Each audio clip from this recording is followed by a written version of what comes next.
प्रसार कौन करे? प्रसार माने होता है परोसना। परोसना, देखो दो कलाएं होती हैं, खाना बनाना एक कला होती है, खाना परोसना दूसरी कला होती है। खाना बनाना एक कला है, कई लोग खाना बनाते बढ़िया है, खिला नहीं पाते। बनाते बहुत अच्छा, लेकिन खिलाने के टाइम पे बोलेंगे ले भैया हो तो ले हो, हाँ ना बैठो, हाँ चाय पिया हो तो पियो, है बैठो। अब चाय कितनी बढ़िया बनाता हो, जो पिया हो तो पियो, तो फिर वो सारा चाय का स्वाद खत्म हो जाएगा। कितनी बढ़िया बनी हो, कितना बढ़िया खाना बना हो, लेकिन परसने वाला बदतमीज अगर हो जाए, उसकी भाषा बढ़िया ना हो, तो खाना का सारा स्वाद मर जाता है। वो कौन सा दोहा याद करो, जो परसे मन लाए, है ना, जो परसे मन लाए। बनाना एक बात है, परसना दूसरी बात होती है। जो परसे मन लाए और परसत मन मैला करे, सो मैदा जर जाए। परसने वाला बदतमीज हो, शब्दों का अपने उल्टा पुल्टा भाषा में बोलता हो, तो चाहे देसी घी का सब बना हो, सब बेकार हो जाता है। तो व्यास जी को लगा कि भागवत तो बन गई, खाना तो बन गया, अब इस खाना का हमको कोई परोसने वाला चाहिए, जो प्रेम से समाज को परोसे, क्योंकि ये बड़ा प्रेम ग्रंथ है, ये भागवत प्रेम ग्रंथ है, और प्रेम ग्रंथ को परोसने वाला कोई प्रेमी चाहिए। तो व्यास जी ने चिंतन किया कि प्रेम से कौन परोस सकता है इस कथा को। तो व्यास जी ने विचार किया, सबसे बड़ा प्रेमी है भगवान महादेव। महादेव से बड़ा प्रेमी संसार में कोई नहीं है। तो महादेव हमारे बेटे बन के आवे, उनको हम भागवत पढ़ावें, और महादेव जी ही प्रेम से संसार को भागवत परोसें, तो भागवत का सही मकसद पूरा होगा, भागवत सही ढंग से समाज में पहुंचेगी। तो व्यास जी ने शंकर जी को बेटा बनाने के लिए शंकर जी का आवाहन करना शुरू किया कि हमारा बेटा बन के आओ, आपको भागवत पढ़ाएं और आप भागवत को संसार में लेके जाओ। तो शंकर जी हमारे बेटा बने, इस भाव से व्यास जी ने शिव जी का आराधन करना शुरू किया है। सब लोग गाओ, शंकर जी को आप भी मनाओ थोड़ा सा, क्योंकि ये कथा शंकर जी ही सही ढंग से बांध सकते हैं। शंकर से बड़ा प्रेमी संसार में कोई है नहीं। और आपको पता है, सुखदेव जी जो हैं वो शंकर जी के अवतार हैं। सुखदेव जी जो कथा बांचे हैं पहली बार, वो महादेव जी ही थे। महादेव ही सुखदेव बन के संसार में आए थे कथा बांचने के लिए। तो भगवान महादेव का आवाहन व्यास जी कर रहे हैं, आप भी करो, हम भी करें।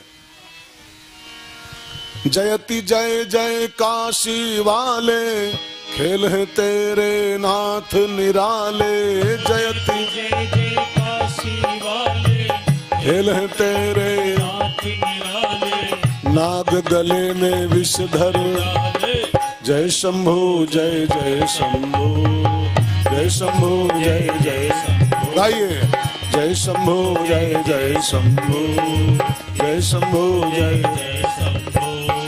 जयति जय जय काशी वाले, खेल है तेरे नाथ निराले। जयति जय जय काशी वाले, खेल है तेरे नाथ निराले।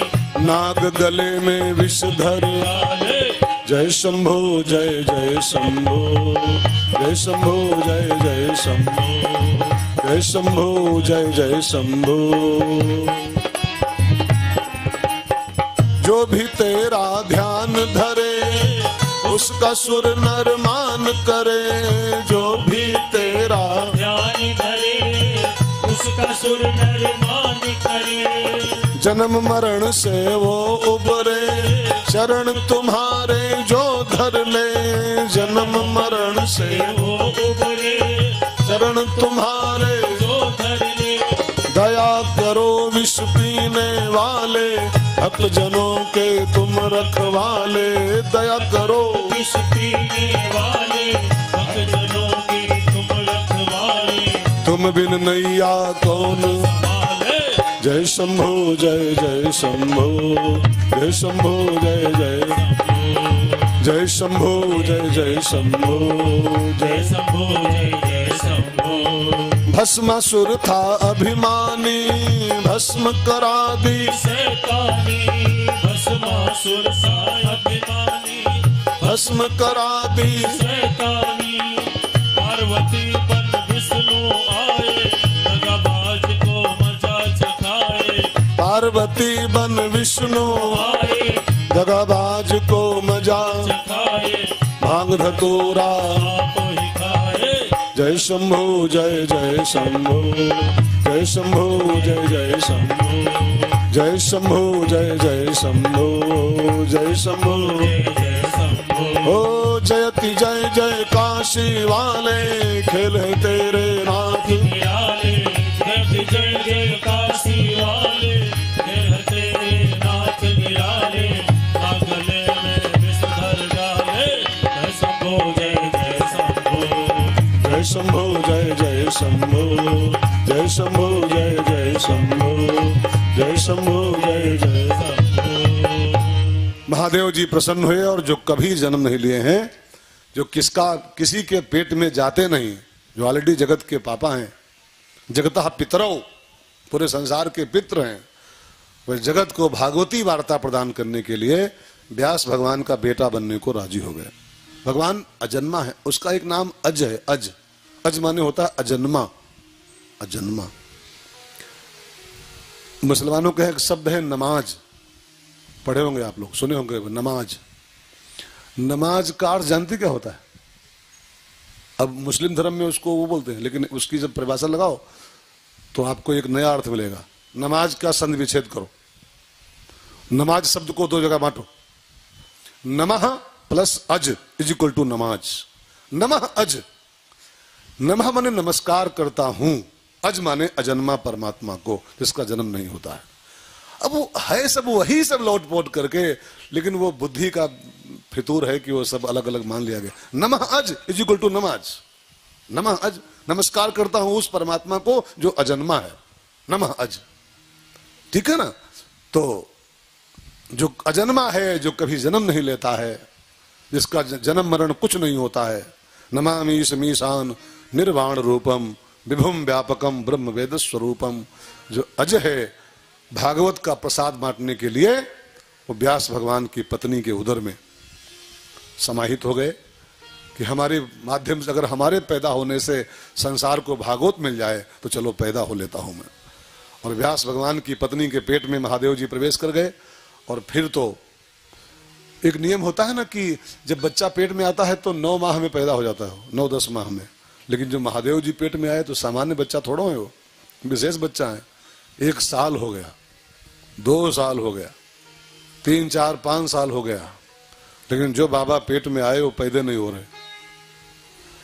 तो व्यास जी बेचारे बार बार फोन लगावे कि शंकर जी अंदर क्यों बैठे हो यार, बाहर आओ, बड़ा काम तुम्हारा है, भागवत रेडी है और तुम हो कि अंदर ही मजा मार रहे हो, बाहर आओ कमान। तो अंदर से आवाज आए, व्यास जी सॉरी, मैं जब तक यहां हूं तभी तक माया से बचा हुआ। मैंने सुना है कि बाहर आते ही, पैदा होते ही माया लिपट जाती है इंसान को। वो रामायण में एक चौपाई है, भूमि परत भा ढाबर पानी जिम जीव ही माया लपटानी। जैसे जब आकाश में से पानी की बूंद चलती है ना बादलों से, बिल्कुल निर्मल होती है, वो स्वच्छ होता है पानी, वो आरओ का पानी भी उसके आगे फेल होता है। बादलों से निकलता है तो बिल्कुल स्वच्छ पानी, लेकिन धरती का टच हुआ कि मटमैला हो गया, दुनिया भर के कीटाणु विषाणु बैक्टीरिया सब उसी में ऐड हो जाते हैं, ठीक है ना। ऐसे ही जब जीव चलता है ऊपर से गर्भ तक भी वो सारे विकारों से मुक्त रहता है, माया से मुक्त। लेकिन जो धरती गिरता है और धरती का टच पाता है और जो नाल कटता है, वही माया बैक्टीरिया विकार ये सब आके घुस जाते हैं और माया लपट जाती है माया। फिर कहां कहां फंस जाता है वो कहां कहां जो रोता है ना बच्चा, वो कहां नहीं, वो फिर उसके बाद में कहां फंसता है, यहाँ फंसता है, वहां फंसता है, वहां फंसता है, कहां फंस जाता है। मम्मी में फंस गया, पापा में फंस गया, बीबी में फंस गया, बच्चों में फंस गया, नौकरी में फंस गया, गोलू भोलू में फंस गया, मकान दुकान में फंस गया, कहां फंस जाता है। यहां वहां जहां तहां मत पूछो, कहां फंस जाता है जीव। तो बाबा ने कहा अंदर से, व्यास जी सॉरी, मैं जब तक यहां हूं सेफ हूं, पैदा हुआ कि माया में लिपट जाऊंगा और मैं माया से बहुत डरता हूं। 12 साल हो गए उस गर्भ को, 12 वर्ष, लिखा पढ़ी में बोल रहा हूं मैं, वो पैदा ही नहीं हुआ, जो अंदर आया था पैदा नहीं हो रहा, 12 साल हो गए। इसको सबको अन्यथा मान लीजिएगा, ये सब है सब, ये सब है। प्रहलाद जी जो पेट में आए थे, नारद जी ने उसको वरदान दिया था, इच्छा प्रसव तेरा होगा, इच्छा प्रसव, जब तू चाहेगी तभी बच्चा पैदा होगा। उसका पति तपस्या करने गया था हिरण्यकश्यप, वो घर में था नहीं और वो गर्भवती थी वो, तो उसको लगा ये बच्चा तब तक नहीं पैदा करूंगी जब तक मेरा पति वापस नहीं आएगा, तपस्या करके। तो प्रहलाद जी को रोके रोके रोके रोके रोके रोके हजारों साल तपस्या उसने किया था, और जब घर आया है तो उसके सामने बालक का जन्म हुआ। ऐसा लिखा है भागवत में। और इसको सबको अन्यथा मान लो, ये सब है, हो सकता है, ये सब हो सकता है, होता है। भीष्म पितामह को इच्छा मृत्यु मिली हुई थी, तुम जब चाहोगे तब मरोगे। ये सब क्षमताएं थी पहले लोगों में, अभी भी हो सकती है, लेकिन कुछ करना पड़ता है, इसके लिए करना पड़ता है। अब बाबा रामदेव जो क्षमता है वो आप में है, वो जो पेट को नीचे करके और जो घुमाते हैं वो आप कर पाओगे? अब कोई कहे वो कोई ऊपर थोड़ा टपका है, होते होते हो गया, अभ्यास करते करते हो गया। आप करो तो आप भी कर लोगे वैसा ही। कई लोग कर लेते हैं, कई लोग उनसे अच्छा कर लेते हैं। हाँ, कई लोग रामदेव से अच्छा कर लेते हैं, निंदा नहीं है बोल लो, पहले बोल लो। आप कोई कहे हम नहीं कर पाते तो असंभव है, असंभव थोड़ो है, आप करना चाहो आप कर लोगे, करना पड़ेगा इसके लिए परिश्रम आपको। कई लोग हाथों के ऊपर चलते हैं, पांव ऊपर कर हाथों पे चलते हैं, और चलते हैं कोसों जाते हैं, यूं यूं करते हैं। अब कहो कि हम नहीं चल पाते हैं तो असंभव है, असंभव थोड़ो है, असंभव कुछ नहीं है। कई लोग हैं 300 किलो उठाते हैं, 300 केजी, वो जो वेट लिफ्टर होते हैं 300 केजी उठा लेते हैं ऐसे। आप 30 नहीं उठा पाओगे, 30 में नानी मर जाएगी अच्छे अच्छों की, और वो 300 उठाते हैं। अब 300 असंभव, असंभव कैसे उठाते हैं लोग, आज भी उठा रहे हैं। 300 केजी ये उठा लेते हैं ऊपर, 200 किलो 250 किलो होता है ना, आप देखते हो वेट लिफ्टर। असंभव कुछ नहीं है। पहले के लोगों में बड़ी क्षमताएं थी, बड़ी साधना थी, बड़ा योग था पहले, है ना, सब कर लेते थे लोग उसी दम पर। तो 12 साल शंकर जी अंदर रहे। 12वें साल की जब पूर्ति होने को आई तब लिखा है, अभी भी नहीं पैदा होने तैयार थे हो, तब स्वयं भगवान कृष्ण आए और आके मायापति कृष्ण, जिन्होंने अनाउंस किया है मम माया, माया मेरी दासी है, मैं जो चाहूंगा वो करेगी वो। और जब आके भगवान ने वचन दिया कि शंकर जी आप प्लीज बाहर आओ, मैं वचन देता हूं कि हमारी माया तुमको टच भी नहीं करेगी, तुम माया से सर्वथा मुक्त रहोगे। जब भगवान ने आके वचन दिया तब सुखदेव जी 12 साल की अवस्था में गर्भ से बाहर आए, और बड़े बड़े बाल सिर पर हैं, चौड़ी। 12 साल का बच्चा कितना बड़ा होता है, बहुत बड़ा होता है। हाँ, तो बड़ा सा, वो इतने बड़े नहीं थे वो कि 6 इंची थे, वो 1.5 किलो वाले 12 साल के पैदा हुए थे।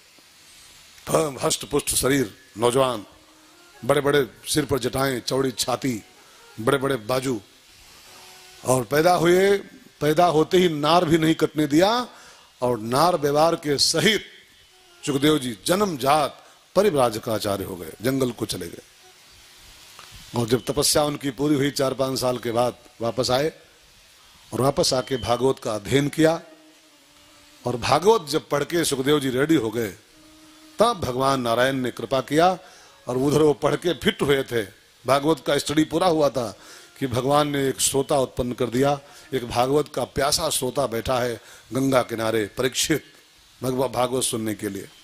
ये भगवान का एक नियम है, आप प्रोडक्शन करो तो लेने वाले कोई ना कोई भगवान रेडी कर देते हैं। आप साड़ी बनाओ, आप कोई भी चीज प्रोडक्ट करो संसार में, तो उसके ग्राहक भगवान रेडी कर देंगे। हम कथावाचक बन गए तो हमारे आयोजक भी बन गए। हाँ, हम दाल बेचते थे तो दाल के लेने वाले तैयार थे सब, 2 किलो दाल लाओ, ये दाल लाओ, वो दाल लाओ। हम जब टीचर थे तो स्टूडेंट बहुत थे मेरे पास, हम कुछ दिन मास्टर भी रहे, तब विद्यार्थी मिलते थे हमको। जब दाल बेचे तो हमको दाल के ग्राहक मिले खूब कस के। अब जब कथावाचक बन गए तो आयोजक खूब मिल रहे हैं, श्रोता खूब मिल रहे हैं।